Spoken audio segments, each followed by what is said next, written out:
Welcome to the GreatBase Tennis Podcast. I'm Steve Smith along with Mark Costello, episode 165. First thing we're going to talk about, we want to give value to the listeners. BS. What did your father used to say about BS? You can't BS an old BSer. We could edit it. You can't bullshit an old You can't bullshit an old bullshitter. Dennis Vandermeer used to call it caca de toros. Listeners, I've known Mark almost 60 years. I met him August 10th, 1964.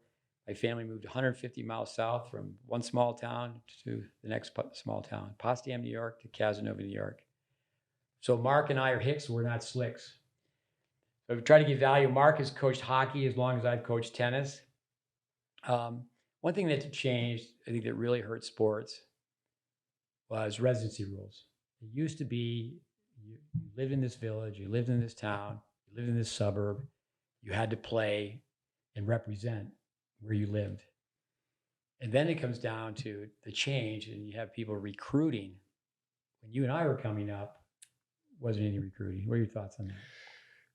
Today, it's not so much recruiting either. It's the parents deciding that, I'm going to go someplace else because my kid's not on the power play, or I'm going to go someplace because my kid's on the third line. So that's the residency doesn't exist because kids are flopping. I know a kid that played on 6 different youth hockey programs in 7 years, looking for something that they want, but. Yeah, I think that the people that are in tennis, and granted, we need to talk more about recreational tennis, entry-level adults, but with junior tennis players, I've told people so many times I've been fired by so many 12-year-olds. You tell them what they don't want to hear. Yeah. And when they do go on a search, it's not a national search. They just go right around the corner. And it's not like they're interviewing. They just go to across town and find something that might be music to their ears. But I think a big difference. You and I are now old. I'll be 70 before you if I can make it, but we're right there together. I'm just a few months older. And now, if we reflect back, that our parents would say that we had it so easy. In some ways, we'll get on the flip side of that, reverse it, why the kids don't have it easy today. But I just think the passion. I know you coached high school hockey for a long, long time, but you were also a youth hockey coach. And even being a high school hockey coach, you were paid peanuts, right? Yeah. So you did it for the passion. I really believe tennis coaches should find a way to do something on a volunteer basis to help their sport. What are your thoughts about that? Well, I mean, and where we grew up, that's what it was. If it wasn't, I remember a parent saying to me that, he didn't think parents should coach their own kids, but in youth hockey, that if you didn't have parents coaching, you wouldn't have a team. You wouldn't have parents or like the team because there's nobody coaching it. So, well, that's in tennis, parent coaching. I really am all for it because of the cost. And the kid just needs to understand the reality of it. Now, I tell parents many times, your child just needs to know when you step on the tennis court, all right, right now, I'm trying to help you with your tennis game. Just cut it.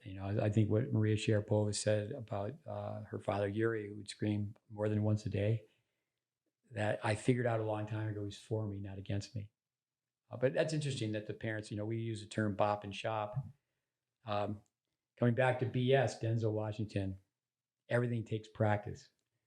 And even practice, even to be a bullshitter, you got to practice. You get good at it. My father had a great line, and I knew your father, my father. It's always fun to say, tell me some things your father used to tell you. I mean, even what your father would tell me. My father had a great line. The cream comes to the top, so is bullshit if you stir it. With residency rules, but I think one thing about residency rules that was a positive is we played house hockey. And then if you're good enough to be on a travel team, back in the day, it was house hockey on Saturday. Travel hockey was only on Sunday. And then pretty soon the parents said, well, we'll create our own travel team. that happened to us.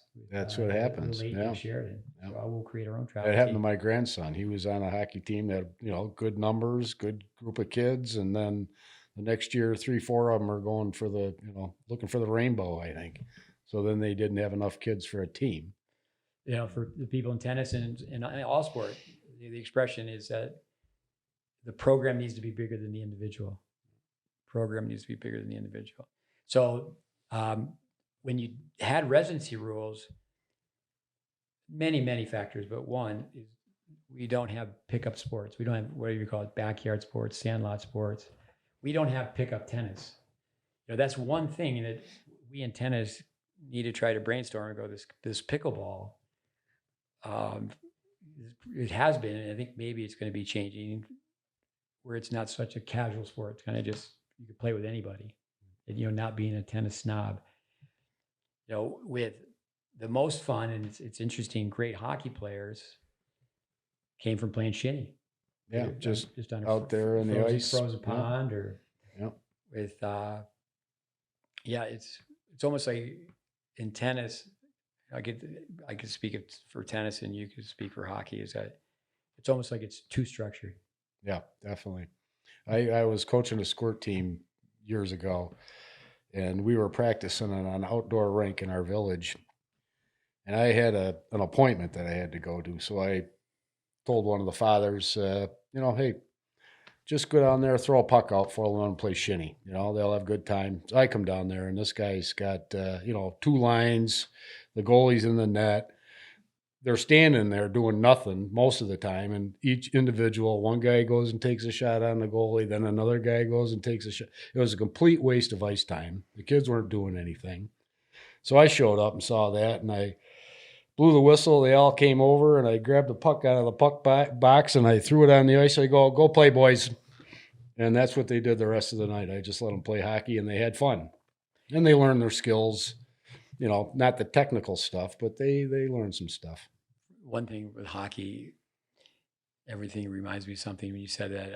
I had a coach in prep school, the Russian drill, played 2 games at one time. Yeah. So you have to keep your head up, because somebody's just not even 5-on-5. Now it's 10-on-10, and people are not even in pursuit of the puck that you're playing.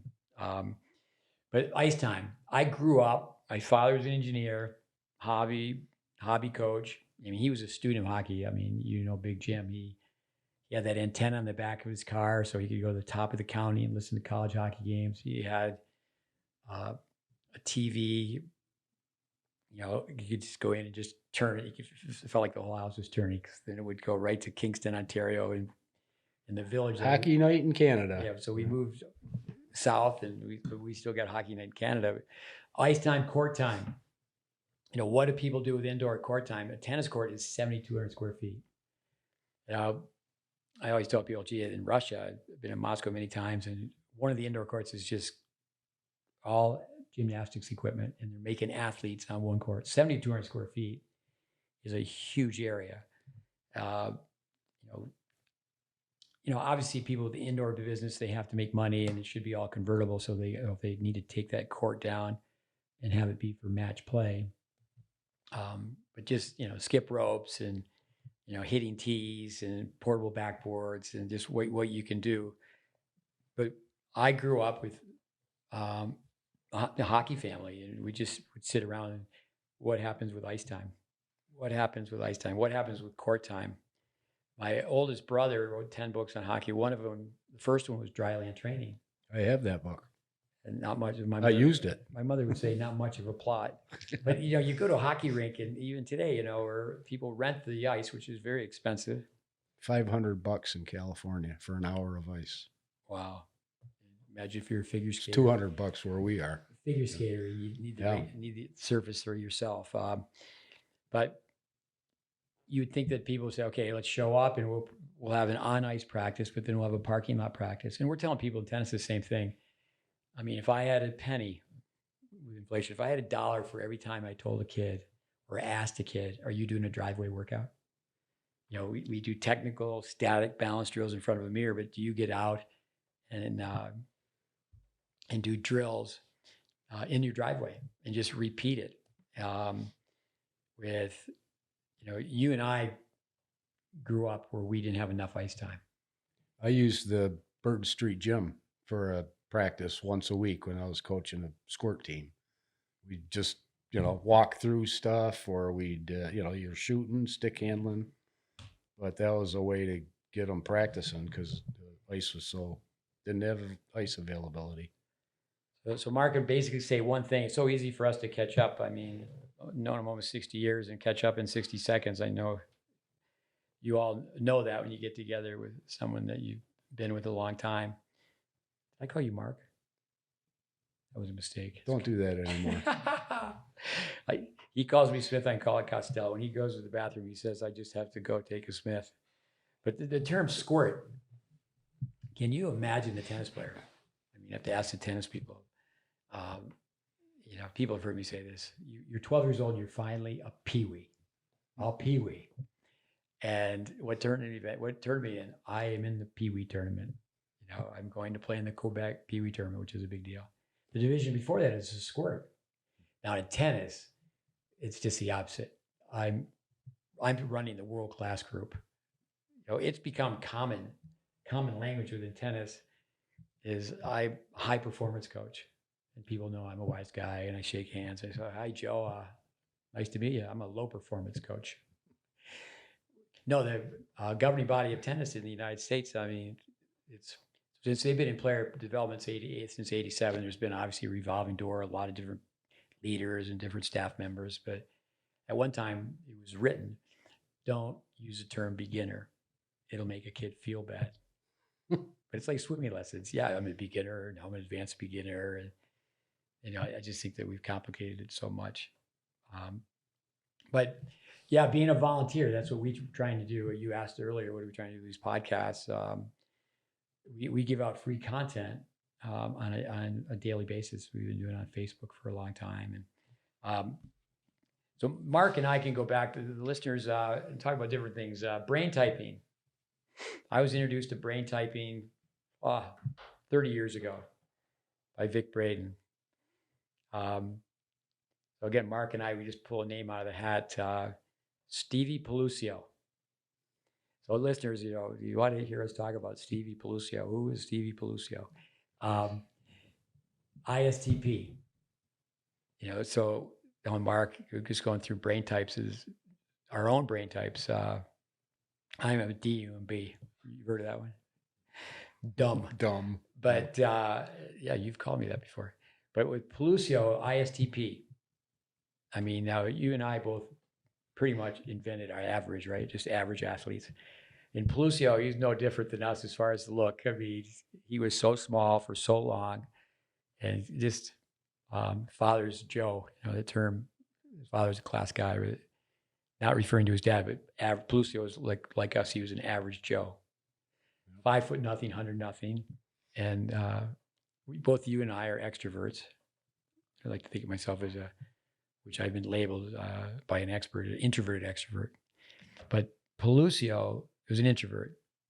That doesn't mean that he was shy. It doesn't mean extrovert doesn't mean gregarious. It's where you get your energy from. So Pelusio, you and I are getting the energy from the outside. He was getting the energy from the inside. Calm, cool, collected. It's amazing how many tennis players are great tennis players are ISTPs. So I have my late brother, Pat. He was an extrovert. Yeah, definitely. Capital E. He used to tell Pelusio, we made you, Pelusio. Pelusio became a really good goalie. He's Hall of Fame high school, Hall of Fame college.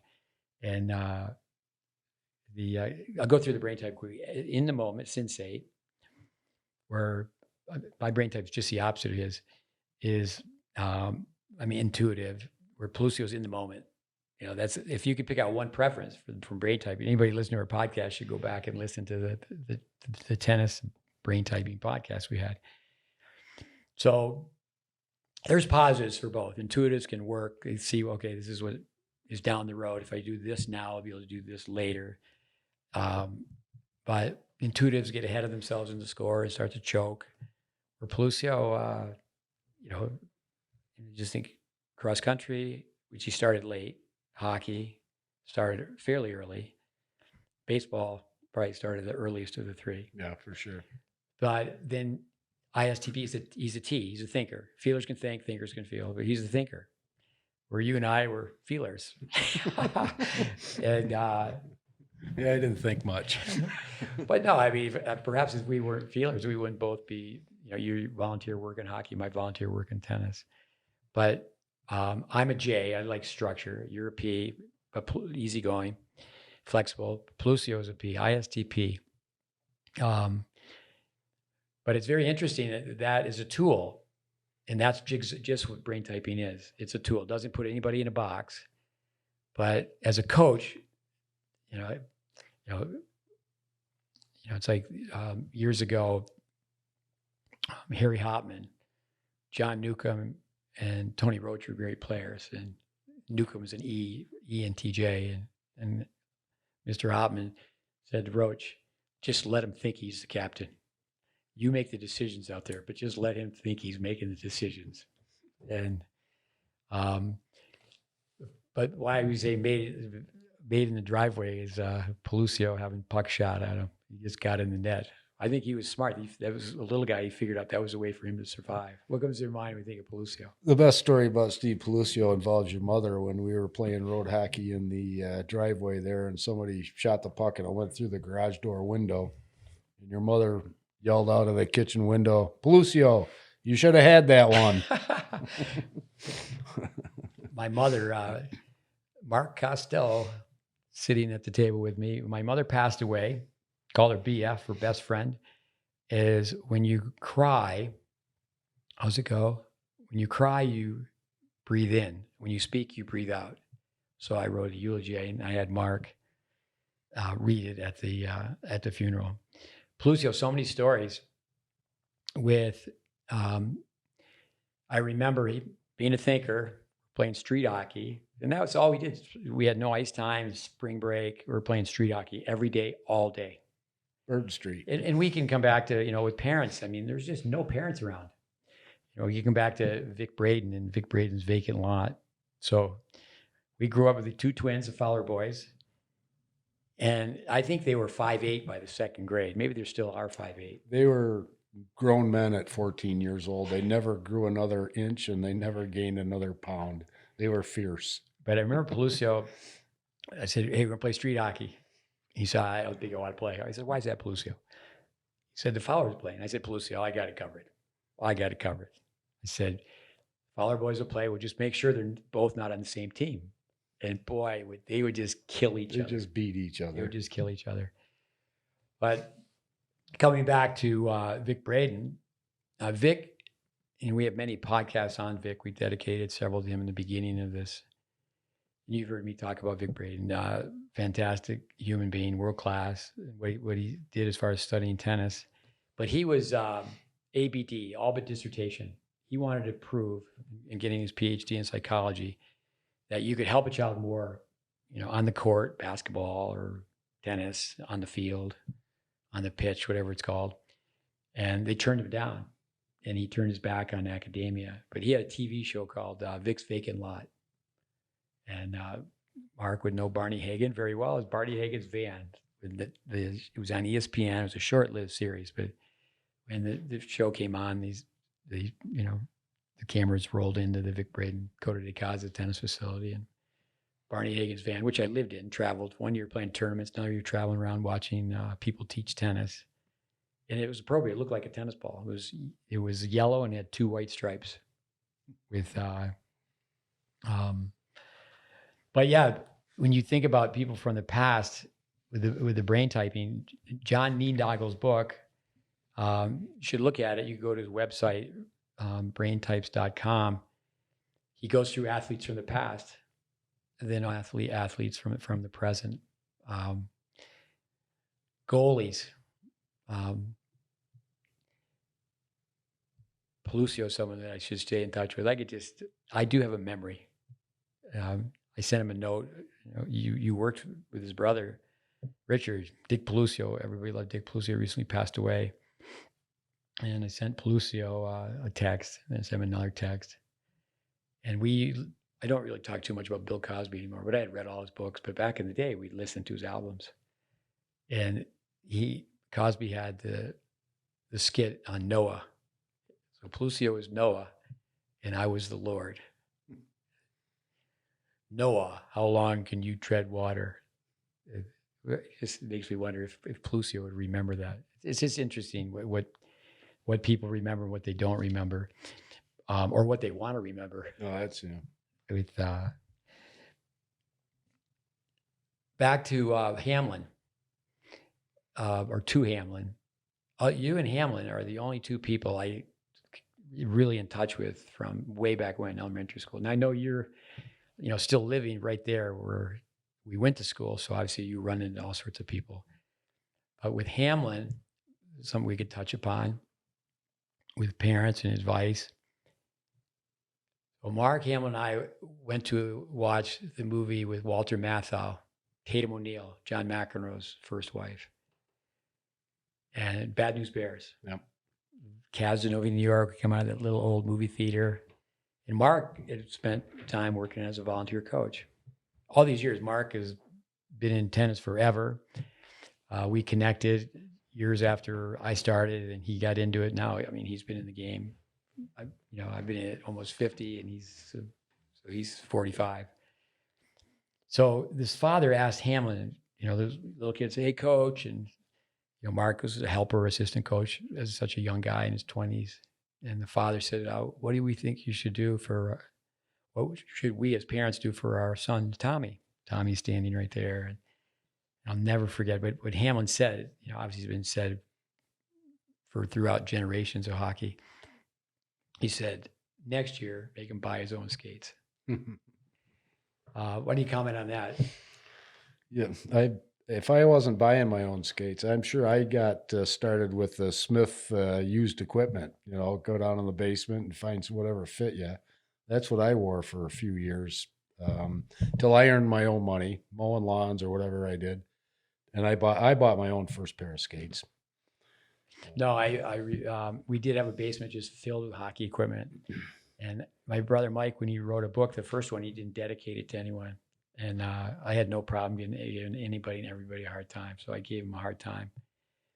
And he, I know in the second book he dedicated to grandfather McHale, Albert McHale. He said, "He bought me my first pair of hockey gloves." The third book he dedicated to our father and said, "My father understood the meaning of youth sports or youth hockey participation. Just get people to play."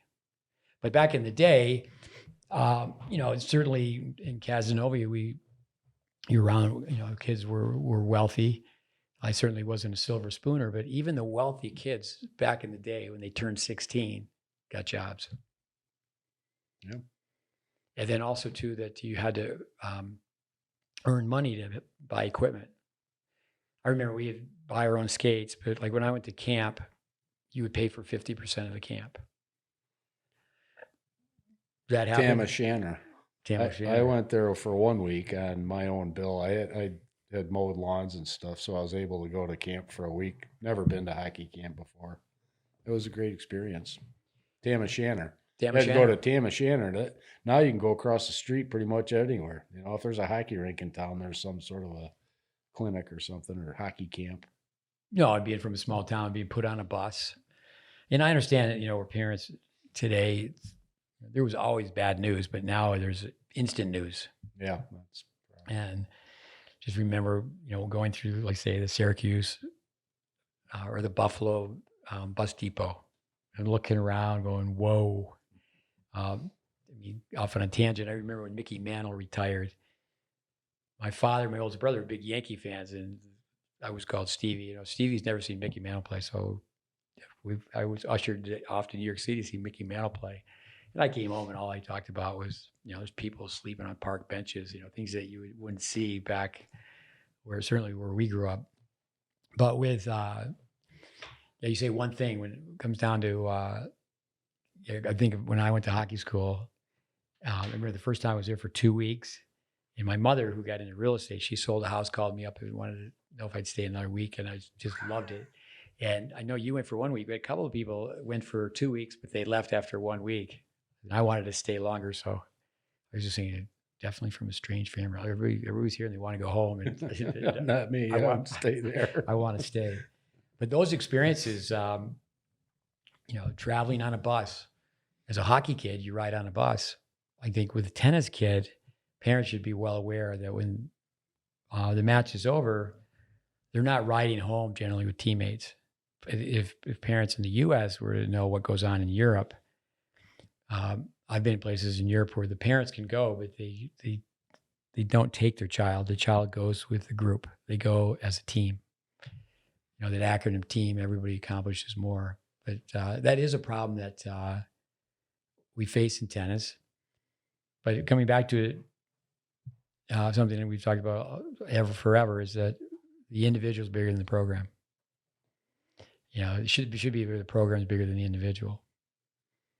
Well, I remember when we were kids going to hockey games, there was 4 cars driving, couple coaches, couple parents, all of us, the whole team got in the cars and we went to the hockey game. Those car rides were some of the best times. I can remember more of those than about the games. But now it's every parent drives each kid to the game or to practice even sometimes. Yeah. You used to be Carol's and McDonald's. Right. They were both the same. And then McDonald's bought Carol's and hamburgers were 15 cents. And it was community. It was definitely riding cars. Depended on who you rode with. Once in a while you would ride with Robert H. Kelly, founder of Casanova Youth Hockey. The late Bob Kelly. He never stopped at McDonald's or Carol's. We used to have a chant when we were coming down Erie Boulevard by those. They were side by side. You pull into a parking lot, you kids could go to McDonald's or Carol's. They didn't, it was right there. We'd start, turn on your blinker, turn on your blinker. He never turned his blinker on. He just went by the place so then we'd start up a chant, put her in reverse, put her in reverse. I think probably drove that poor man crazy, but he never stopped at McDonald's, I'll tell you. The year I played, or a couple years I played where he was the coach, I go from, I think, Pee Wee to Bantam. And I lived on the same street, right where the outdoor rink was. Chain smoker.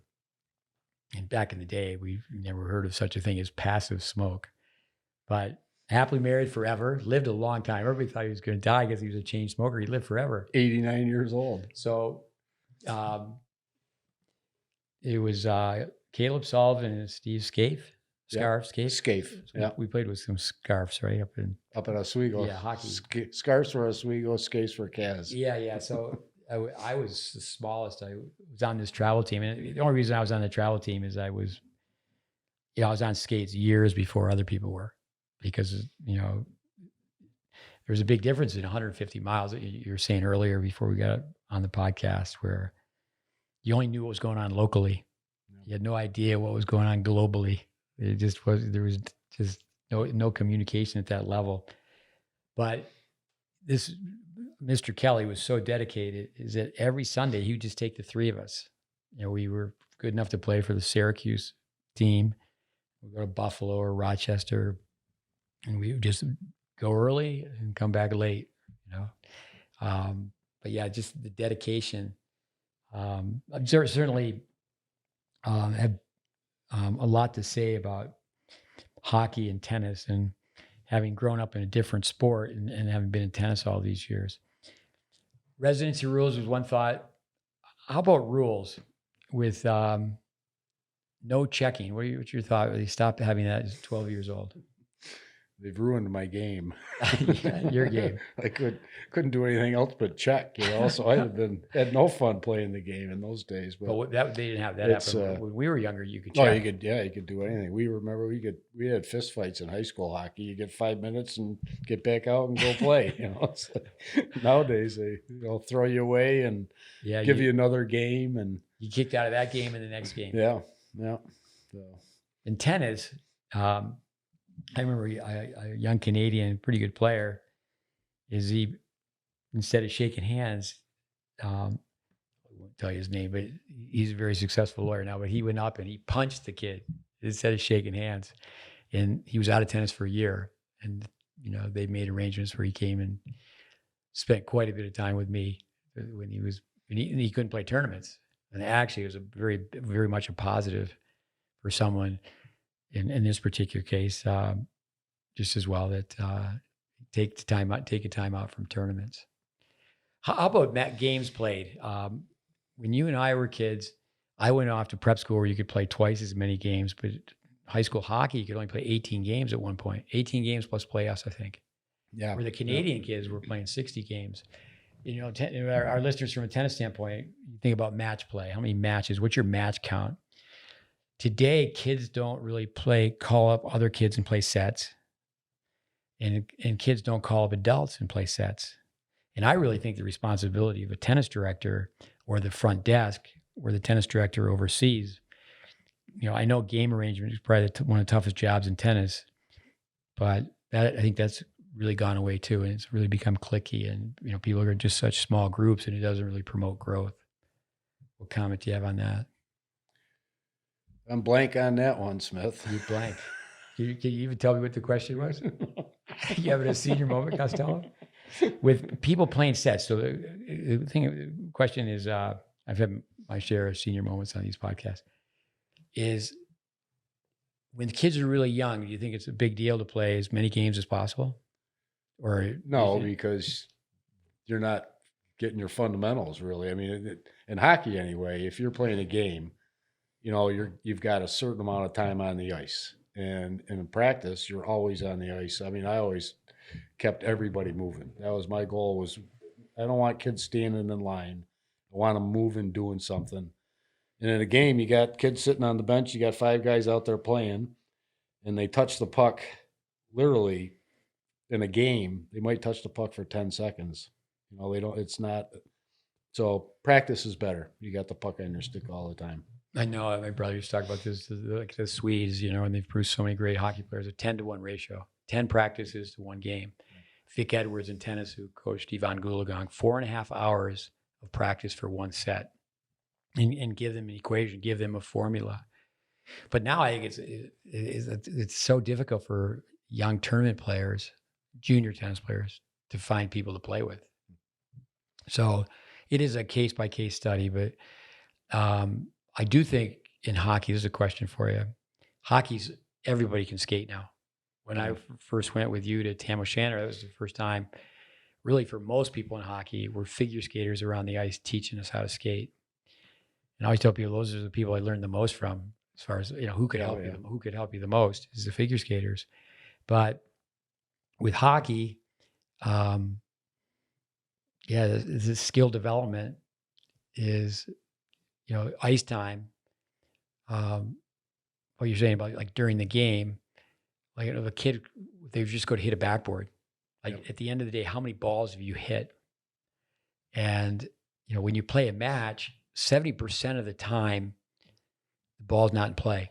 Approximately 70% of the time. So now it may sound like an oxymoron, but, you know, kids need to play more sets, but they also need to hit more balls. And I think it's really changed over time, where kids in tennis, they get programmed out. And, you know, I just think of all the time where we had free skating time. You know, I was always after my father, and he would take us. All I had to do was ask. I knew, and we were very close to Colgate, and I would just say, "Hey, can you give us a ride to go public skating?" And I think it was 3 hours. I mean, it was a long time, 2-3 hours, and it didn't cost anything. It wasn't too long ago, I had a group of Canadians visiting, Canadian kids, and maybe there was a dozen. And one by one, quite a few parents were in the room. One by one, I said, "Okay, I got a question. Look me in the eye, tell me yes or no." And the question was, and here they are, they've flown from Canada to Florida to work with me. And I go, "Do you go public skating? Yes or no?" And it was just no, no, no, no. And my advice was, you should all know how to skate. Like, say, a European kid, not Southern Europe, but Central and Northern Europe, a kid's going to be able to ski, skate, play soccer. My brother Barry used to go to Canton University. He said in a report, they asked him what he did for hobbies. He said ski, skate, and go downtown.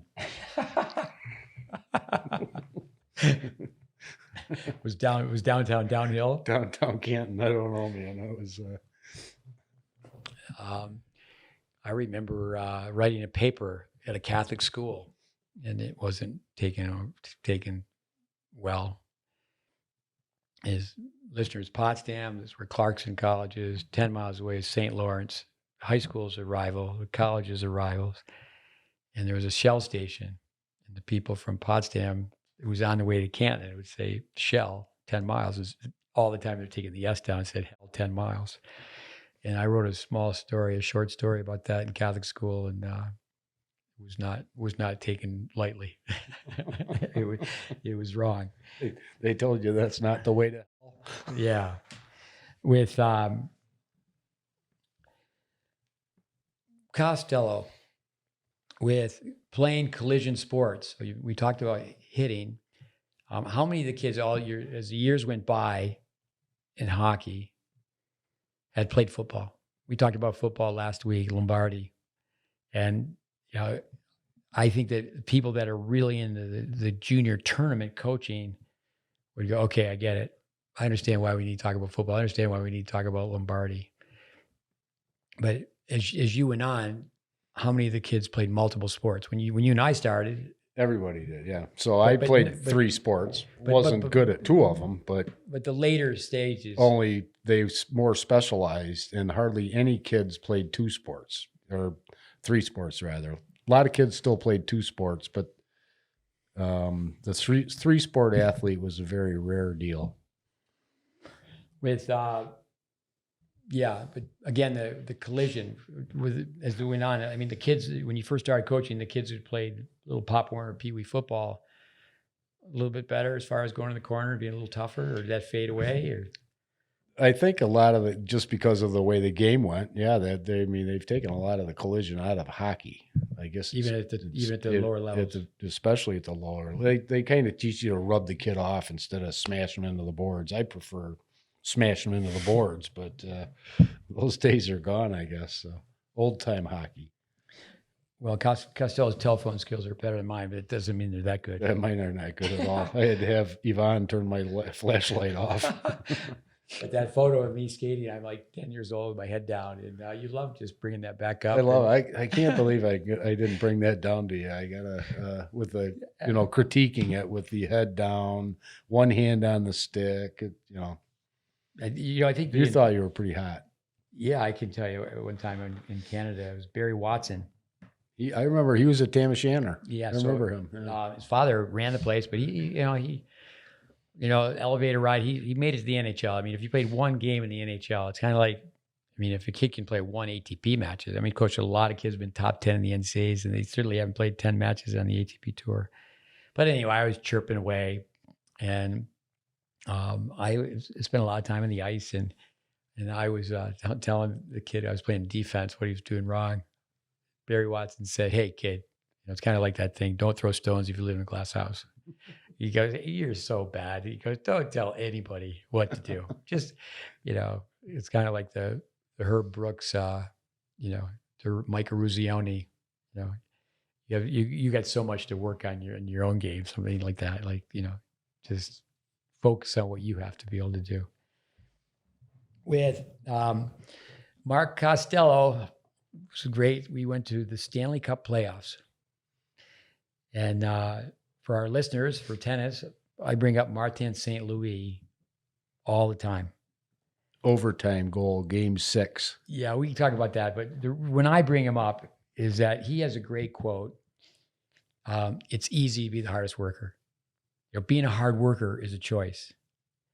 I have people visit. I have someone who he's now almost 17, and I've known him since he was 8. And if I only knew now what I didn't know then, and when do people change? When it's too late, or it finally becomes important to them. But I was visiting my late mother. And every time I would go and visit my mother, I would hook up with Costello. A lot of times we'd go to hockey games. But I was there one time, so it was possibly May, around Mother's Day or whatever. And the Tampa Bay Lightning, an NHL hockey team in Tampa, they get to the finals. So I tell Costello, okay, I'll go get tickets. I had no idea that what they do now in playoffs, when your team advances to the next round, they start selling tickets as soon as, like, say you win in game 6 of the quarterfinals. That night they start selling tickets. So it's sold out. So I never tell anybody what I paid, but I walked over and to the arena with the idea I was going to get tickets. And what I did was I got 2 tickets to game 1 and 2, and then tickets to 5 and 7. So it had to go 7 games. And so I take one son to the first game and one son to the second game. But I had told Costello when I was visiting, of course, I had to fly back and see if I get tickets. So I could call, fly back and go, okay, Costello, I got tickets to game 5 and game 7. So you're a carpenter, it's outdoors, and you have the F it gene. We'll have people try to figure out what that means. F it. And you got all this work to do. And I remember your wife saying, well, Mark, you're awful busy. It's the Stanley Cup playoffs.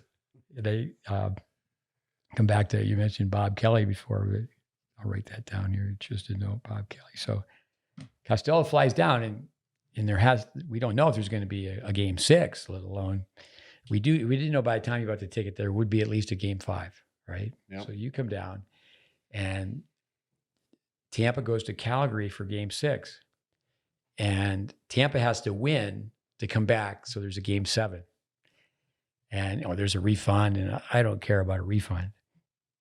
So it was so great to have those tennis kids, because at the time, just like we do now, we have a place where people can stay, and those tennis kids watching you and I watch that game, and how crazy we were like, 2 little kids cheering for that there'd be a game 7. Tell them what Martin St. Louis did. Scored an overtime goal, made it for game 7, and it was incredible almost over. It was, yeah. And these kids, though, they're all in there. They didn't want to watch a hockey game when it first started, but as it went on, they got into it. And when St. Louis scored that overtime goal, that room erupted. Me and Smith, man, we were jumping up and down, hugging each other. We were so happy. We're going to game 7. But all these tennis kids they were ecstatic. It was great to see them all. They were all happy. So Costello has a full head of hair. When I'm up north, his hair's grown out. He's got a full beard. So he shows up, shaved his head, shaved his beard. He's got on these Snoopy glasses. And I said, Costello, you got to give a speech. It was a summer camp. We must have had like 60 tennis players there. So Costello's got on a muscle shirt. He's got on his jams. And here's his hockey guy. He's going to give a speech to group of tennis kids. In Canada, actually, the tennis coaches can swear and get away with it. In the United States, the tennis coach get fired like overnight if you swear. We're so politically correct. Sometimes a little profanity helps. Anyway, so Costello, he gets in front of the group. I have no idea what he's going to say. He comes out. He's probably a little bit worried. I get the hockey mentality. Yeah. So you got these Snoopy. Snoopy's flying an airplane. You got, what do you call those goggles you're wearing? Goggles. He comes out. He looks left. He looks right, like 5-6 times. It just, people are just staring at you like, what is he going to say? And he goes, tennis. Rule number 1. You got to work your freaking butt off. And that was the language you used. That's what I actually said, freaking butt. Yeah. It's not what I was thinking. No, number 1, freaking butt. I cleaned it up. Yeah, then he, like any good comedian, he pauses. And rule number 2, he looks left, looks right. Everybody's waiting. He says the same thing. You got to work your freaking butt off. So he pauses again. He looks left, looks right, looks left, looks right. These kids are looking at him. He goes, rule number 3. You got to work your freaking butt off. And of course, he's got his arms crossed like this, and he pauses. And the best part, he goes, anybody have any questions? Best speech ever. That makes me think. Tell us about your, didn't you do a similar thing with rule 1, 2, 3 with tennis, hockey parents and ice time? Yeah, well, so parents are the worst thing, when you're coaching. Doesn't matter, I guess, what level it is, but they always think they know more than you. So I took over started a program, a high school program in Cicero, and there was 3 different youth hockey programs that were going to be competing for positions on this team. And a lady that was involved with organizing the whole program came up to me one day and said, you have a problem. This group thinks you're going to favor that group thinks you're going to favor the other group, and everybody's worried about who you're going to favor. So I was happy to hear that before the, planned parent speech. So the first thing that came out of my mouth was I looked at them. None of these people knew me. I was from Casanova, they didn't. I'd never been up there before. They didn't know me. So I just said to them, I go, you people need to understand one thing. I don't care what you think. And I repeated it. I said, you need to know I don't care what you think. And I said it again, and then I just, that was it. They didn't know what to think of me. But I never got bothered for 4 years. That group of parents left me alone to coach the kids, and it was great. Relationships. I coached a daughter. Her father played football, had the football mentality, and I don't have too many of my own lines, but this father used to stay. And it's so appropriate many times when you're thinking, you're stinking. But also the parents will call up and they want their kid to get more ice time. They want their kid, like you said, on the power play. For listeners, what that means is, when one player goes to the penalty box, so now it's 5 skaters against 4, and it's generally the best. You put your 5 best players out there. So the offensive players can score a goal. With Czech hockey, I know I can say a few things about Czech tennis. I only went there one time. I went there to study tennis. I know you went to Czech to play hockey. What's a thought that comes back to what you take away from that trip? Well, we got beat I think we played 6 games in 10 days and lost every game. None of them were really close either, but my best experience from that was I got to go to a hockey game involving the Czechoslovakia national team versus the Russian Red Army. It was in Prague, and the tension, the political climate there was awful. The communists had taken over Czechoslovakia, so they were under their control.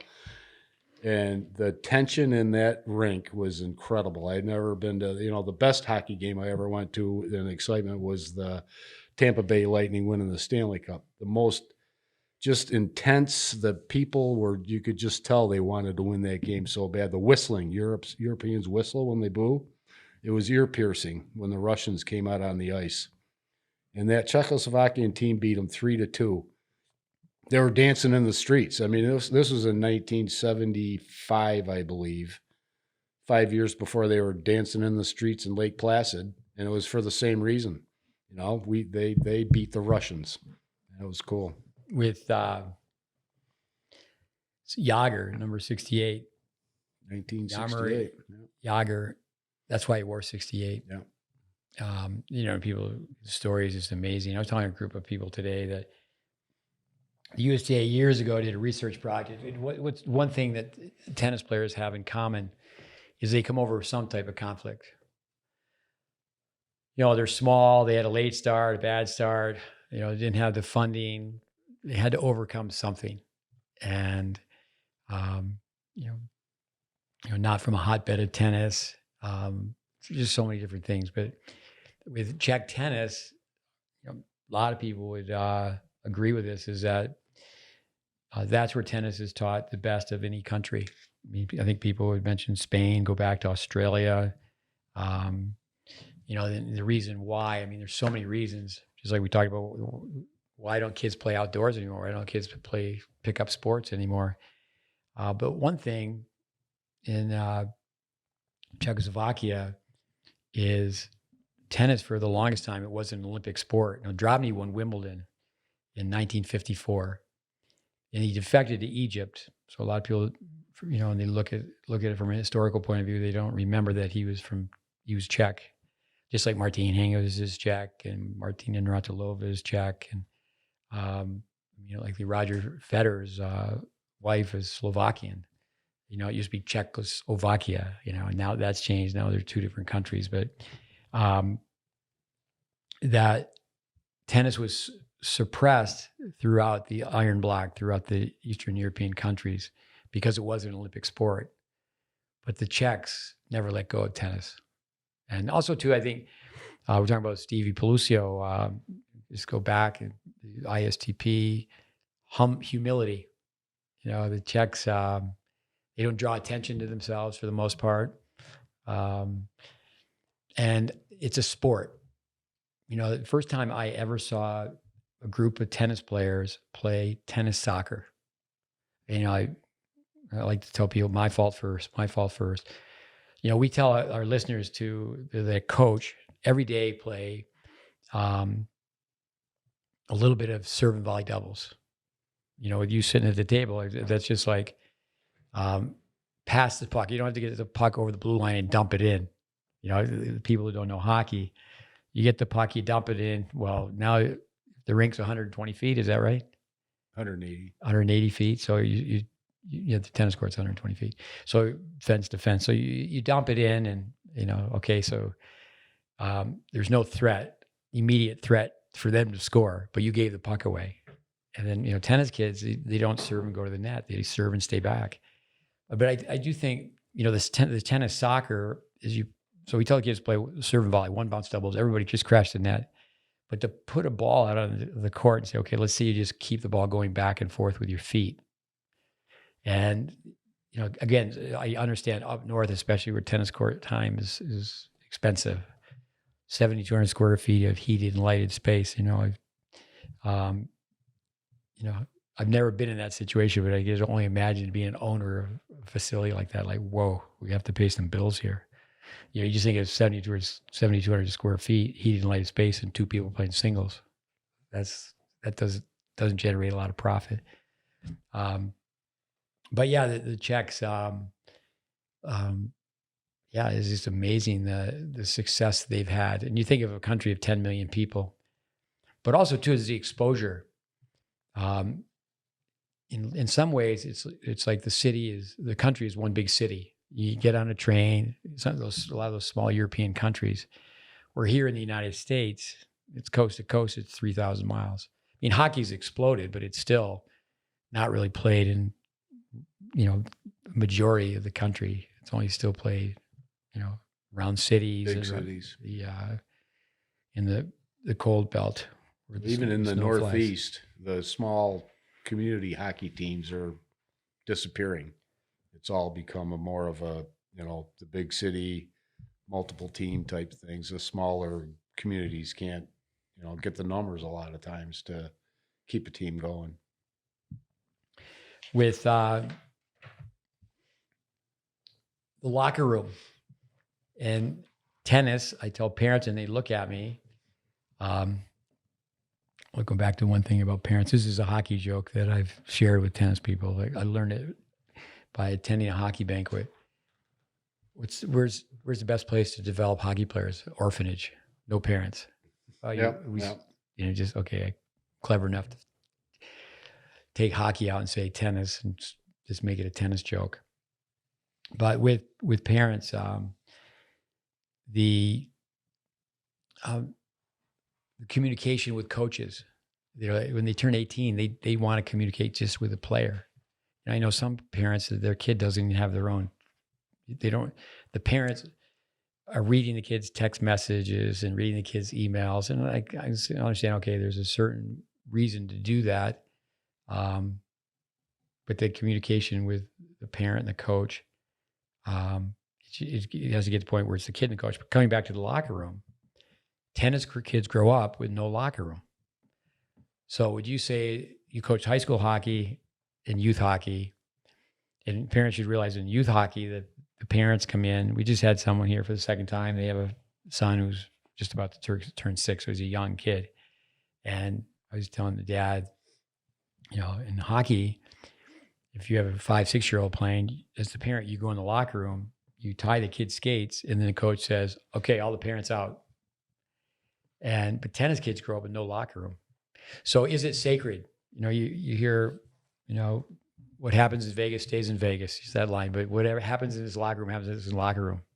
Used to be in the old days, maybe, but everything's changed now. So I mean, I remember talking about the parents coming in and tying skates. I was coaching a peewee team one year, That's 11 and 12, 11 and 12-year-olds. Yeah. I had the mothers coming in and tying the kids' skates.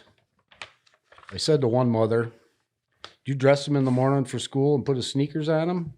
And she looked at me like I was crazy, and she said, "No." I go, "Well, I think he can probably put his own hockey equipment on too then."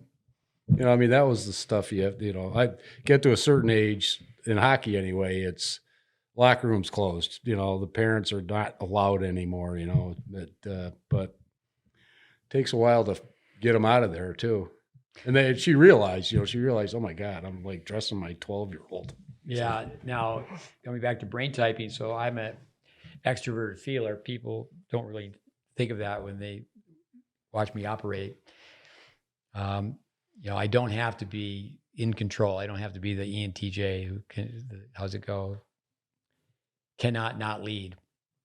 But I remember my father was out of town on a business trip. And this is back in the day where you're not on a team. It's just fundamentals. And the young kids get the worst time. I mean, we're looking 5 a.m. You're 5 a.m., I don't think it was 4:30 in the morning, but it was 5 a.m. to practice. And I remember telling Jean Hewitson, Mrs. Hewitson, my father's was there, so with her son, same age, Mark, and she was the one to tie my skates. And I remember saying to her, I said, "They're not tight enough. My father ties them tighter." Years later, I found out that the looser it is, the better. But telling you the type of equipment we had way back when. But I remember her just saying, "Tough." So many words. She was so polite, but it was like, "Well, you're just going to have to go with those skates or not skate." And, but I think parents listening to this, tennis parents, a kid is in tennis, and it's really sad, and you're not aware of this. I mean, I'm sure I said it over the years just talking to you, is that high school tennis, thank you for all the people that still play high school tennis, but we have a lot of children that are homeschooling, and the level is very, very low. So I used to tell everybody, you need to play high school tennis. You need to play for something that's bigger than yourself. You need to learn to be on a team. But I really dropped that speech because now it's really, it's no cut policy. It's like a picnic. It's not treated like a sport. Smith, my grandson's a tennis player on a high school team. And I remember you telling me that, yeah. He's just, it's something for him to do, really. He's not, I've tried to get him involved, to look up your program and stuff, but yeah, it's not too exciting. Well, neither is watching high school tennis. So. There's just so many different levels. But with that, the locker room is, I think when someone enters high school as a freshman, they're not ready for that culture change. But also too, when someone has played years and years of junior tennis, and then they're in a locker room,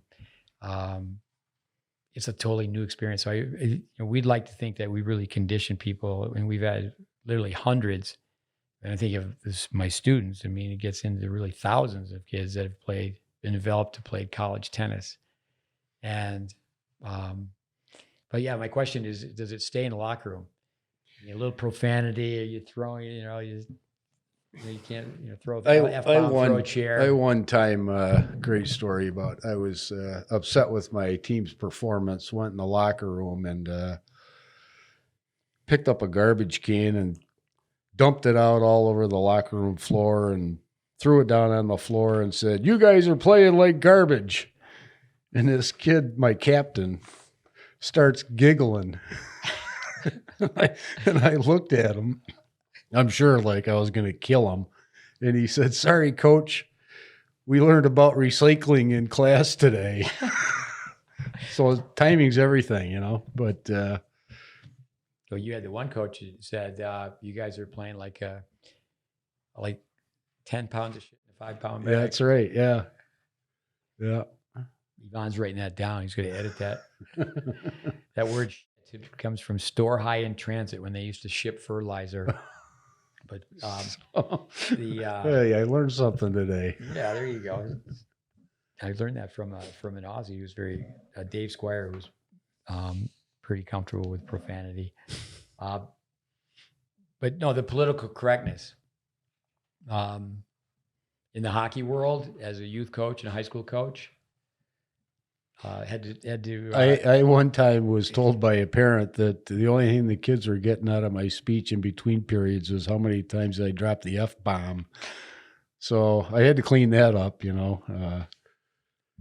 I told the kids, I went in after one game after I found that out and gave the spiel after the what they had to do and all that, and at the end of it I looked at them all and I said, for those of you who are counting, I didn't drop the F-bomb once. they were kind of surprised I knew. There's actually on YouTube, late baseball coach, University of Texas. I should be able to tell you his name. And he just tears into his players. And he goes, I know I'm supposed to give you 24 hours, but you guys are forget about this loss in the next 10 minutes. And I think people should listen to it. And then they went on, and it says the graphics at the bottom, but after this tirade, the team went on and did so well. I think there's certainly an art to that. I think that people rant and rave and swear all the time, but people never really get intense, and then they finally turn it up. They turn it up. Coming back to Czech tennis, is the emphasis was on skill development. And a comment that I heard not too long ago from a Czech coach was, many places they just do all these drills, and they do really intense drills. And the coach is just pumping out balls. But instead of, okay, let's take some time and let's play the game this way. And, just say, okay, you two go play a set, and you both have to serve and volley first and second serves. You just say, go play a set, but you just give them the directives. I like the thought where tell the kids, hey, you're the coach. I'm just the compass. I'm just giving you directions. This is what you're going to do. Serve underhand. We're going to call it attack, counterattack, go play a set. But you have to serve underhand. Okay, doesn't necessarily have to land in the box, but you're serving towards the deuce court, and you just come in. You just can't play. You just can't come in and hit a winner on that feed. You have to play an approach shot. So it forces people to, play up at the net, which is really it's amazing. Even all the way to pro tennis, go obviously a big step below that is college tennis, Division I college tennis.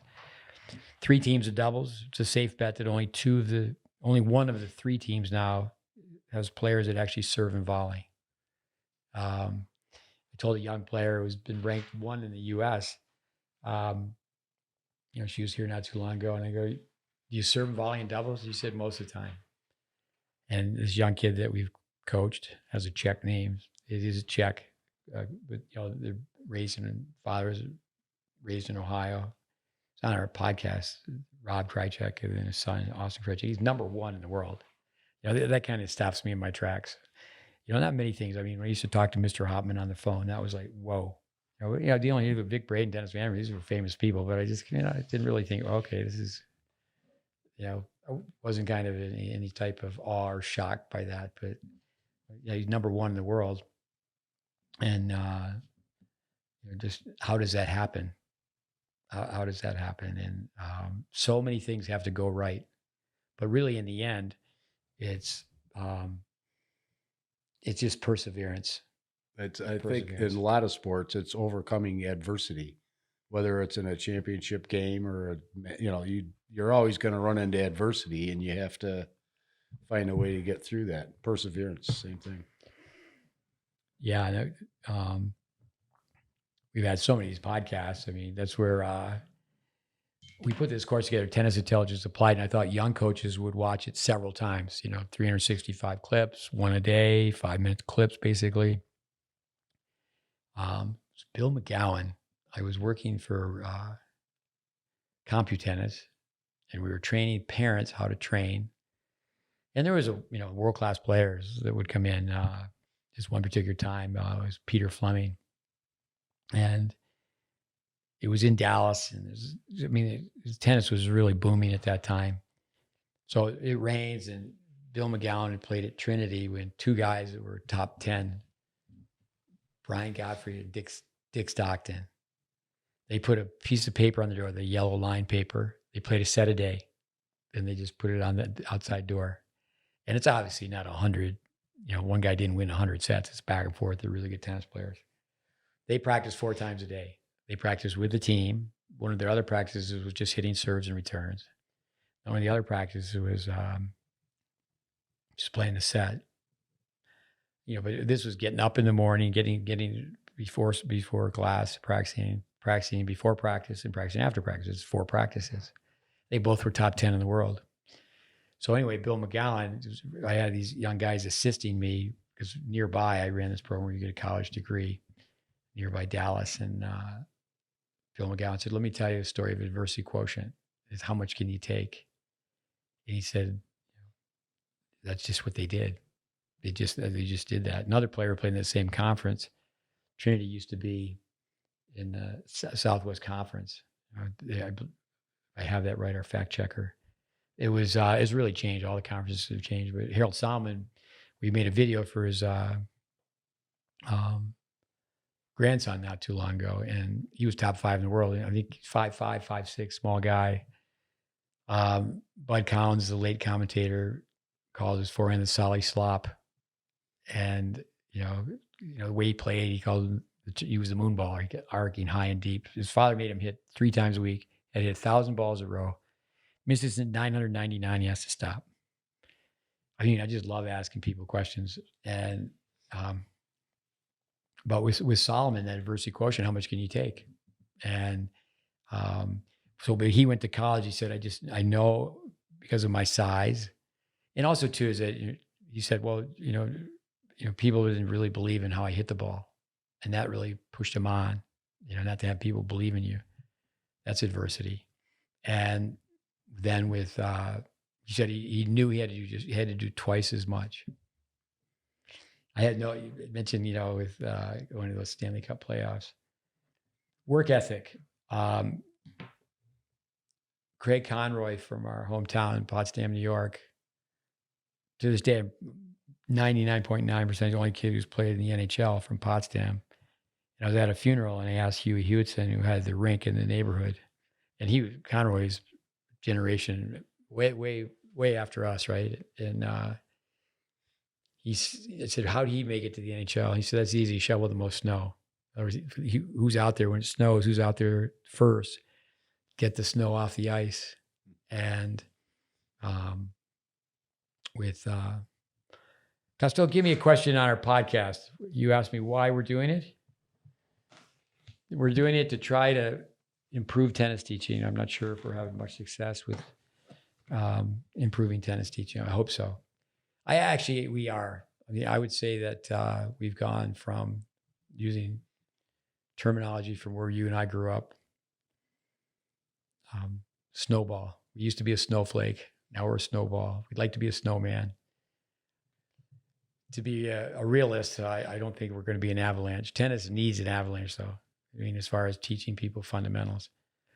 With the podcast, the question for me, I think skating is pretty self-evident. If a kid can't skate, you don't even need to ever been around it. You walk a hockey rink for the first time and you're looking at people skate.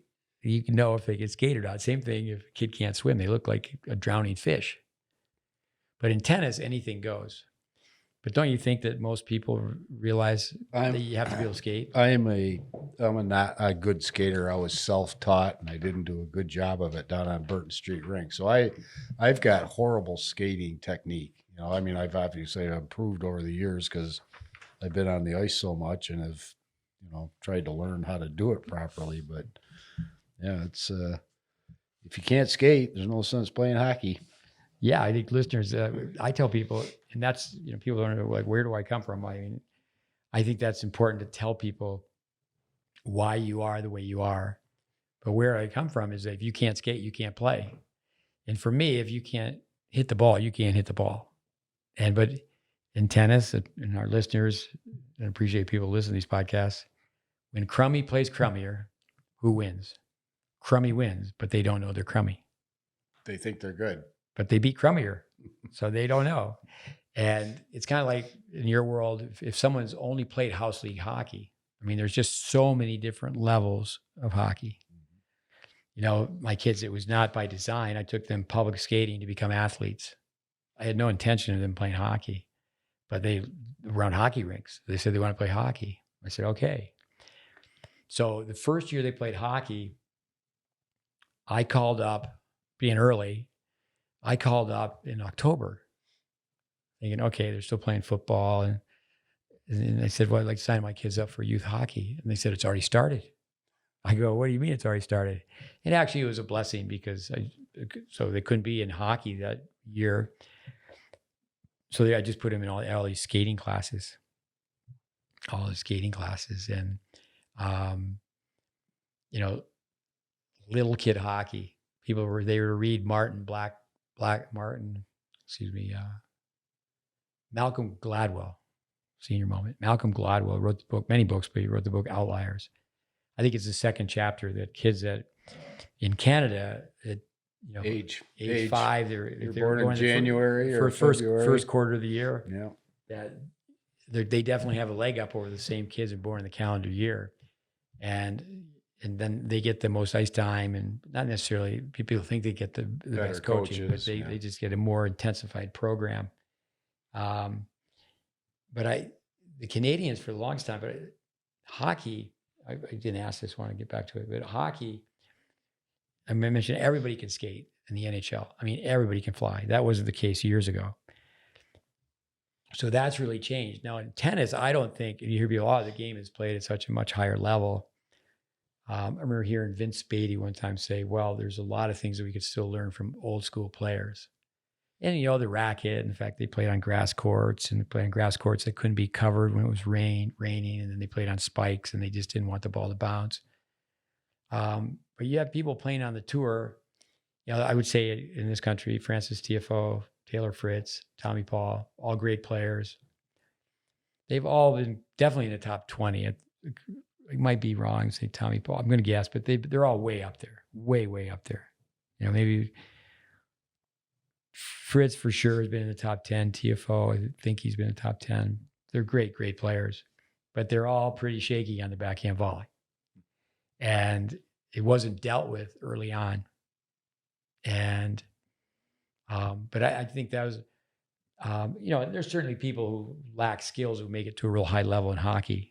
They're not everybody's the best skater, but they may make up it for in other ways. But, I just, and for our listeners to hear me say that is that, even though it's professional tennis, it's amazing how many of the very top players have holes in their game.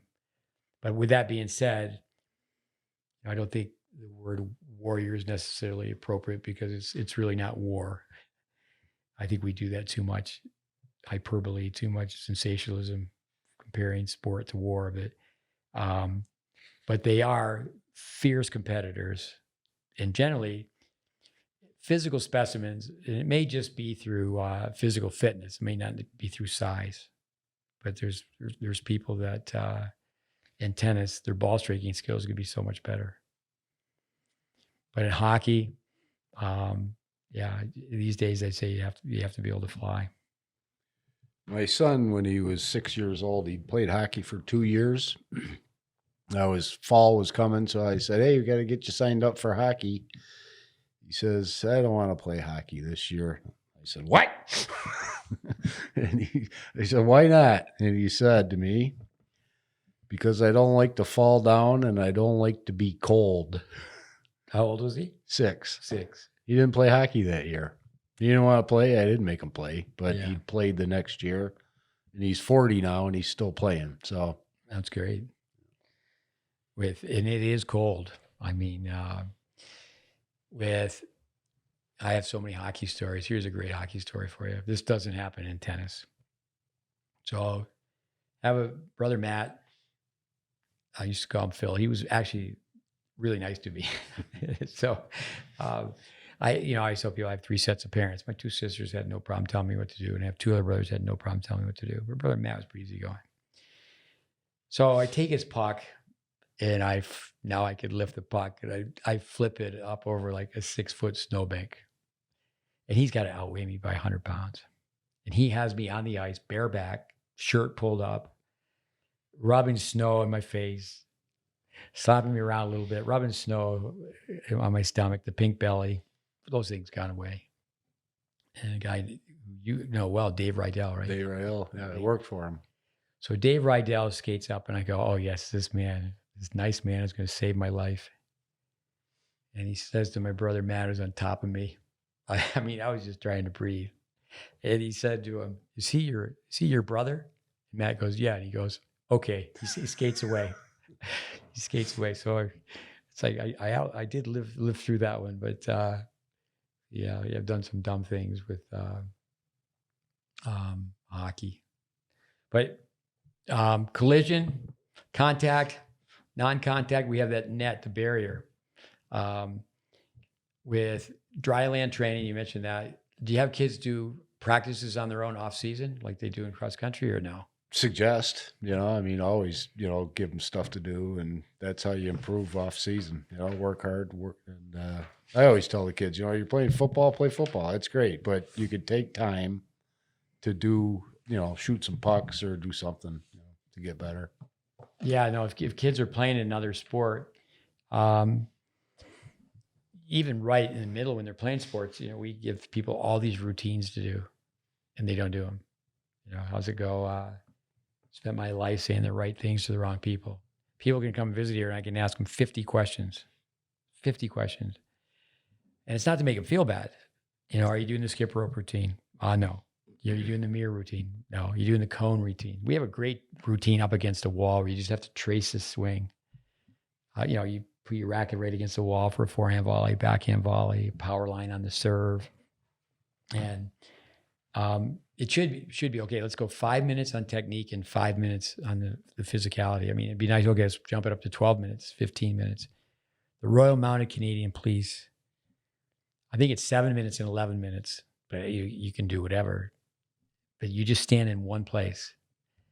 And we can't really. 7 minutes? Well, or 11 minutes? Let me explain though, is that. It's a long time to be standing still. No, not standing still. You're in one place. I shouldn't say that right, but we do it where they can't even go a minute. And these people, okay, I'm top 10 in my section and I'm a serious tennis player.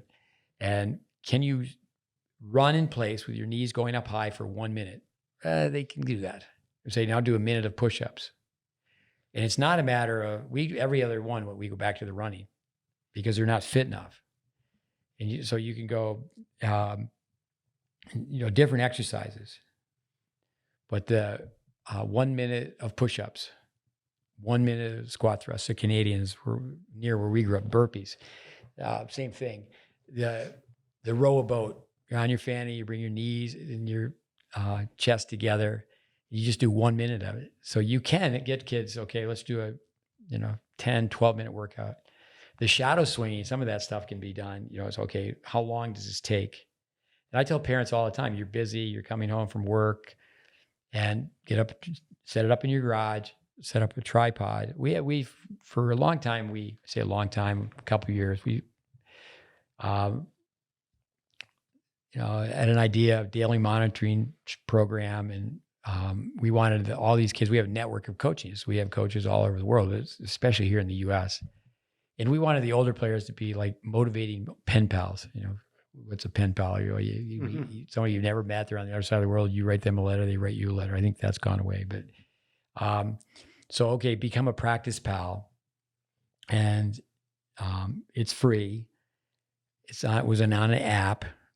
And here's at first it was like 2, 3, 4, 5 minutes of things to do. Then it was different every day. And then we got it streamlined to where it was just, okay, it's just 2 minutes. You just do it every day. Do this. Then we wanted to have the younger kids watch the older kids do it. And then you got to the point where, we'll take the push-ups out because their kids are embarrassed because they can't do push-ups. And then it came down, we'll just have people shadow swing. We'll just have people shadow swing efficient swings. And, we need to come back to that. People who are listening, we need to do so many things with fundraising. We need to come back to that idea. And, peer teaching where in our world, the 18s pull the 16s, 16s pull the 14s, 14s pull the 12s. I mean, we had a group of 8 players here, and I asked the oldest player who was in the group. There's 2 17-year-olds, but one I've known the longest. And, we're in an immersion camp, and, we're just 3-4 days. And I said, "What's this girl's name?" Didn't know. "Oh, he's shy. He's so shy." Okay. How could you be a leader? You don't even know the kids' names. And we're doing video work where I want the kids not only know their name, and then you get them on their toes, they can do it. Say, okay, what does this person have to work on in their serve? What does this person have to work on in their forehand? And they have the intelligence to do it, but they're just, they're not challenged. They're comfort zoned out. They're comfort zoned out with Costello. Let's wrap this thing up here. It's about time, Smith. Smith. Just went to the bathroom, took a Smith. With, let's go Margie Costello, Helen Smith, our mothers. Tell us a Margie Costello story that will help tennis coaches. Oh, man. Well, you're the perfect child, so maybe I got a great story, but I don't know if I'll help tennis people or coaches or anything. It's the time my brother got 5 Fs, and he'd done well all school year as the final marking period. He got 5 Fs, no explanation, never heard it. My mother didn't know why. Report card came in the mail. She grabbed that, saw that thing. She grabbed it. We lived up on what was called Depot Hill. The train station was down below the hill. She walked down that hill across the tracks. Instead of going up the hill, the street, she turned, went across lot, went through 2 people's houses, crossed a little creek, and went up a little hill to the school. Went into the principal's office and slammed that report card down on his desk and said, "I want all my kids to go to Green Street School next year." He didn't want us in that school. So anyway, she's a fierce mother bear. Let me tell you that. Mother bear. I would have never known that. Seems so easygoing. Yeah. With so many points to the story, though, is that she was informed too late, wasn't told. Exactly. Yeah. She never knew anything about it. And if she had known, something could have been done about it. So, yeah, she was not a happy camper. With I came home one time from school, and my mother looked at my schedule and she said, "You don't have Latin." I said, "Yeah, it's great. I got Spanish. It's supposed to be easier." And they needed 10 kids to sign up for Latin. And my mother wasn't really the type to, be a busybody and knock on doors and whatever. But she got on the phone, and there had been a few people that signed up, but they had to, I think, have 10. And so next thing you know is I was taking Latin with a few other students. Super abimus. It was supposed to help me out. I don't think it really helped me out. With hockey and tennis, the parallels, they're different sports. Bjorn Borg, we were talking earlier about ego, and I told people, I've said this in a long time, but when you mentioned someone's ego where they claim to be associated with some really good players. And I said, well, I used to tell people I got help Bjorn Borg get where he was going, because one year I was at Boca West, a place where he was practicing. I get this tap on the shoulder. I was in a little crowded area. It was Borg tapping on my shoulder. And he said, "Excuse me." So I got out of the way, and he got where he was going. So I said, yeah, that year it made a difference in Borg's, his path to success with, but Borg, hockey player, Lendl, hockey player, Tiriac played for the Romanian Olympic team, and Drobny played hockey, who I mentioned earlier from Czechoslovakia, won Wimbledon. I'm pretty biased about hockey, but so Tiriac played for the Romanian Olympic team. Used to say, I'm the best tennis player in the world who's not a tennis player. But the one thing about hockey is it challenges you with your feet like soccer, but also challenges you with your hands. And the other thing too, as far as positional play and such, I mean, it's there's some thought required, some spontaneous quick action, Reaction. yeah, timing, but also people can knock your head off. You're just told, if someone's skating with their head down, let them know they can't do that. And there's good clean checking. There's good clean checking. No, I did get hockey, as you mentioned, it's changed. I mean, it did get to a point where it was turning a little bit like roller derby back in the 70s. Yeah, it was. It's kind of a long ways from that now with the skill that they have. You and I have one difference is you like the Boston Bruins and I don't. I think the Bostonians, they certainly have great missionary zeal. It's like the Texans, the Texans, they think Texas is the greatest place in the world. Bostonians, they think Boston, greatest place in the world. We had a few Bostonians who ended up in our small town, and they weren't in my top 10 list. But with Boston, I may not have liked the Boston Bruins because at that time I loved the Canadians. I did, it's like a change of religions when I spent time living in Toronto. But Bobby Orr, we'll end with Bobby Orr. Tell me one thing comes to your mind. You think of Bobby Orr. Bobby Orr is the best ever. I know a lot of people think Wayne Gretzky was, but the old saying that I got is five Bobby Orrs will beat 5 Gretzkys every single time. Yeah. I think my brother actually wrote an article that was published on that. Because he could fight, he could block shots, he could score. He was absolutely so fast. My former wife, both my boys, Connor. I wanted his middle name to be Orr, Connor or Smith.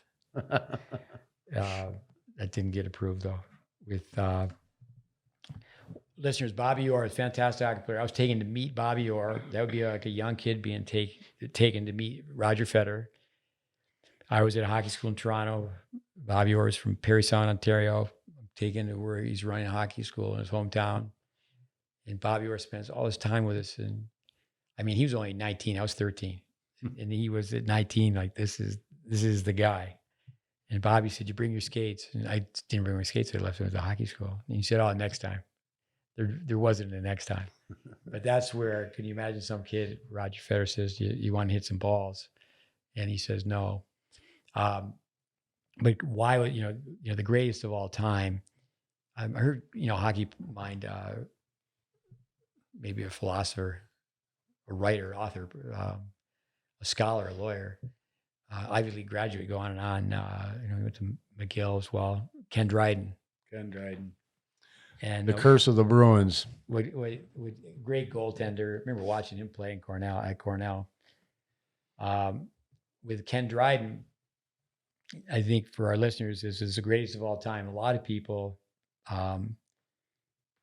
he said, when people are the most enthusiastic about their sport, so when they're young kids and they're, just really on fire about their sport, that's like these are the greatest players of all time.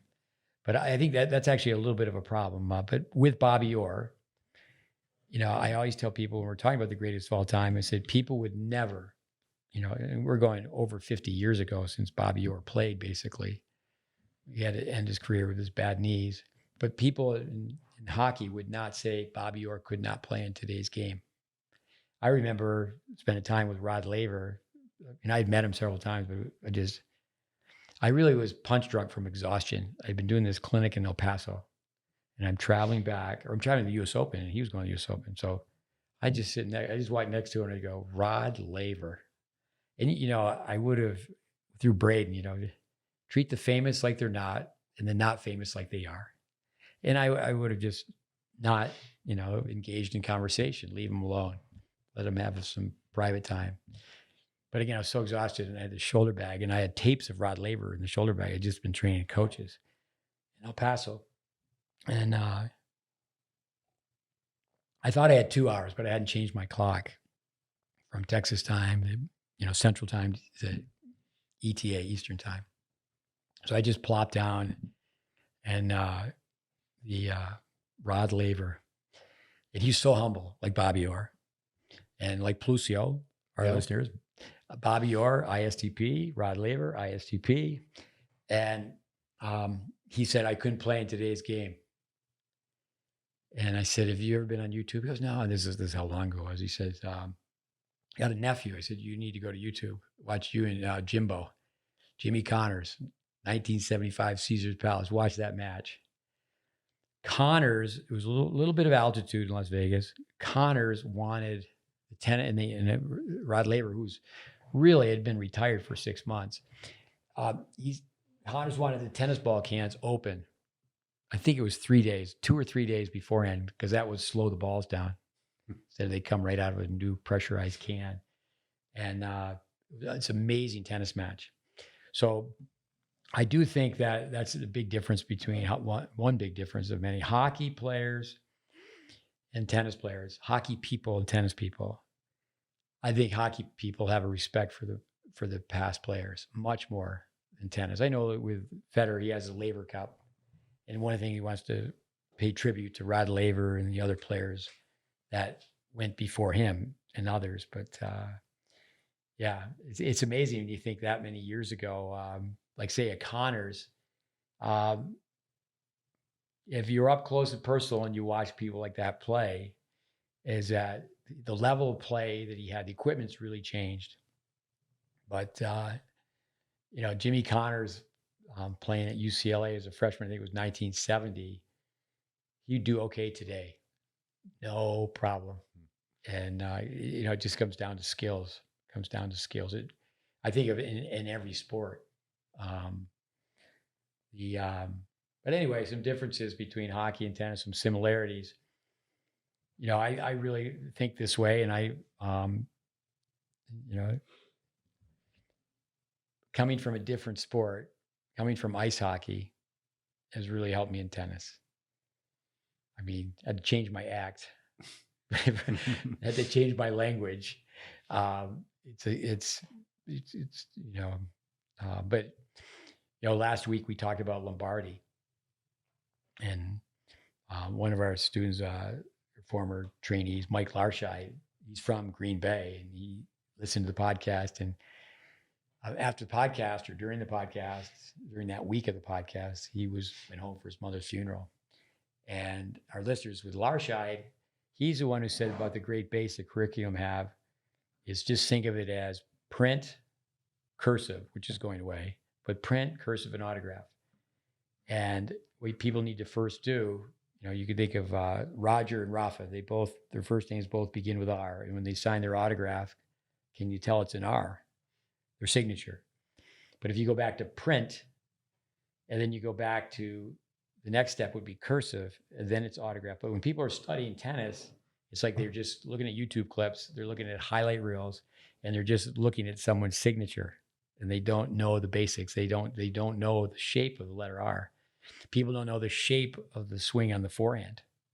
They don't know the shape of the tennis court. And if people were to study Lombardi, and they think about just studying other sports, the Soviets, as an athlete, they wanted you to be the master of two sports. I'm telling tennis kids now all the time, play basketball. It's easy to play basketball. It's not that expensive. You don't have to go out and shoot. You don't have to be in the game, but go out and develop basketball skills. Can you dribble backwards? Can you hop on one foot, going backwards, in and out of cones? Can you do it right hand, left hand? Go to YouTube and just look for basketball drills. You tell kids to do that. And I think another thing too, where we started with, is I know that our parents would have called the TV an idiot box, because all these great sitcoms, and now you and I, those sitcoms are on YouTube. You go back and look at those, and so much wasted time. So much time where you could be practicing. And then what instead of watching it, do it. Right. Yeah. With go outside. But one of the reasons for parents listening to that, parents years ago, like your mother would have said, my mother would have said, go outside and play. Your mother. So when she was sick and tired of kids in the house, I'm sure you remember, she would say, we'd be in there, making noise in the living room, driving her crazy. So she'd say, well, boys, I'm going to clean the house. Anybody doesn't want to help should go outdoors. Boom. We were gone in an instant, and she was relieved that last time that door slammed shut, she had peace and quiet. And I know, I've met so many parents, and again, wonderful parents, so many parents I've learned from. Can't do this year round with the place where we grew up. You can always shovel snow, but if the kid complained, they had to go get one of those little plastic bags from the grocery store and go fill it with weeds. Complained one time. That is like, whoa. But anyway, I think the idiot box, you know, when you and I were kids, 3 channels. And if it was... When it went off at midnight, it was gone. Yeah, you could turn it on a certain time of the day and it would just be a test pattern. But now kids are walking around, they got the idiot box in their pocket. Instead of 3, I know I've heard people say there's 900 TV outlets, but with the choices on a cell phone, it's endless. And kids need to come home, and this would take, parents are just, I tell parents all the time, when your kid gets home, okay, they have a cell phone so they can call you and they need to be picked up if there's an emergency, what have you. Certain type of communication needs to take place. But when they come home, put their phone on the kitchen counter. And that's it. Of course, now they can do the same thing on their iPad or the same thing on their computer. And Coach K, who recently retired, the basketball coach from Duke, says that, today the kids are bigger, stronger, faster, nutrition and fitness training and such, but they're not as tough. They're not as tough. And also, he says, they're not as athletic. They're not as coordinated. But I think also too, is that, like Wayne Bryan, the father of the Bryan brothers, in many ways, okay, positives to it. He wrote this letter on player development that he didn't think other people would see. He sent it to a friend, and as the story goes, and it became viral, it became public. And he praises the private sector of coaching, and there was some, questions about what's the federation doing, the governing body of tennis. But there's many levels to that private sector. And I tell people, gee, you just have to go watch a high school match. And, but that's where, I guess one last question I would have is that in tennis, I don't think there's enough of a community where there are in other countries where the coaches are pulling for each other, and if it's not that different where you train at this academy, then you go to this academy. But here in the U.S., it's great to be an American, great to live in the U.S. of A., but too much self-promotion. Our program is the best. You've got it. This is why our program is better than that program. I mean, there's so many coaches that I've trained that they don't tell people that I train them. We call them ghost followers. But the information they receive through me just goes deep and deep through all these coaches from the past. But the community, do you think there's a good sense of community in hockey where the coaches communicate with each other, they share ideas? Yeah, that's a lot. They're very open. I used to go to talk to the Colgate University coach about some of the new ideas he'd have, and he's always very happy to let you know. Donnie Vaughn, yeah, Don Vaughn, just retired. Yeah, he was there forever. Yeah. High school hockey's the same way. I mean, I was friends with all but one coach, but that was just because he was, I could say it, but I'd get bleeped. Asshole. Yeah, that's it. So. The word that penetrates glass. If you can read lips, I mean, my oldest brother came back, Mike, him, he came back to grad school in our house. You knew both my aunts that said the rosary all day, but with, you say my Aunt Ronnie saved your life. Aunt Ronnie saved my life because she prayed for me every day. Yeah, I remember introducing you. This is my friend Mark Costello. You need to pray for. You must have been 10. But the word went from jerk to soul. That word would penetrate glass. But community, I do think in tennis, coaches are very open to share drills. But what they do is, I say they, not like everyone, but a vast majority of tennis coaches, all pretentious to the point, well, we all know basics. Couldn't be anything further from the truth. Oh yeah, I like that drill. Oh, I like that drill. You go to coaches conferences, they don't really talk about strokes. And now YouTube, Vic Braden, so much bad information is going out so fast. I think YouTube is, and some people say, well, maybe not, yoga or fitness, exercises for your feet or explosiveness. But listeners, YouTube is no place to go to learn how to hit a tennis ball. It's just like, how can they be making this stuff up? Come back to my old man, though, is that, the cream comes to the top, so is bullshit if you stir it. I love that. Denzel Washington, you get better at everything you practice, even bullshit. I told my father once, he said, you can't bullshit an old bullshitter. And I said, you can't bullshit an old bullshitter's son. All right. So anyway, with this podcast, we're over with the BS session. Hope you got something that will help you, help your students. If you're a teacher or coach, you're a parent, it's going to help your child. With hockey, though, it does have a tendency, I've heard this before, it brings the worst out in people. Parents, for sure. The parents. The parents, you'd be amazed at how stupid they can act at a game. It's one thing about tennis is that quiet, please. In hockey, you don't have to be quiet. With emotions flow.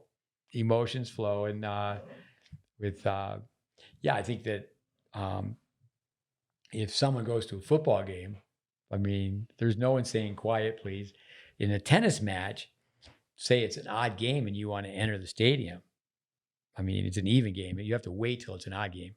And so you have to wait for, you go for refreshments, you have to wait for 2 games to go back to your seat.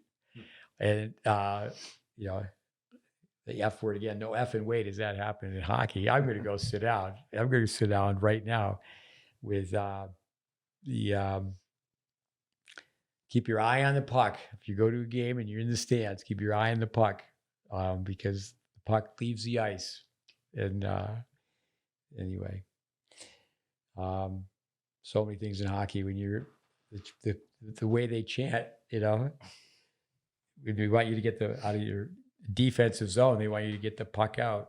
Get the puck out. Get the puck out.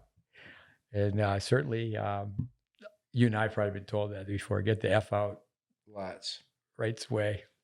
Costello, he's here helping us at Wintergreen. We have a nice place to stay, and he's pounding some nails straight.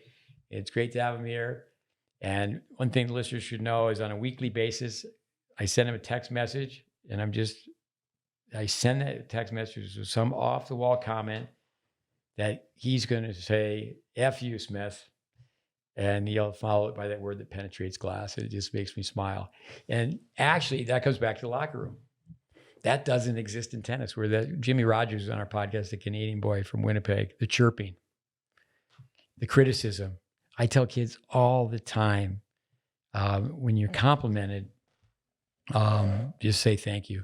But you have to thrive on criticism. That's your juice. I had a football player, Michigan, in college, in Cincinnati, in the pros, started 11 years. He played at Michigan, so I have a son going to Ohio State, and said, all right, have any advice for this young guy? He goes, yeah, and that's where I got it from. Every time someone gives you a compliment, just say thank you. No, you have it reversed. So when they give you a compliment, he said, just pretend they're taking a Smith in your lunch bucket. And so with a compliment, it's like, okay, yeah, thank you. Just be polite, but just get that image in your mind. Go, really? What's this? My son looked at him like he was crazy. But when someone criticizes you, put a smile on your face. Put your smile on your face.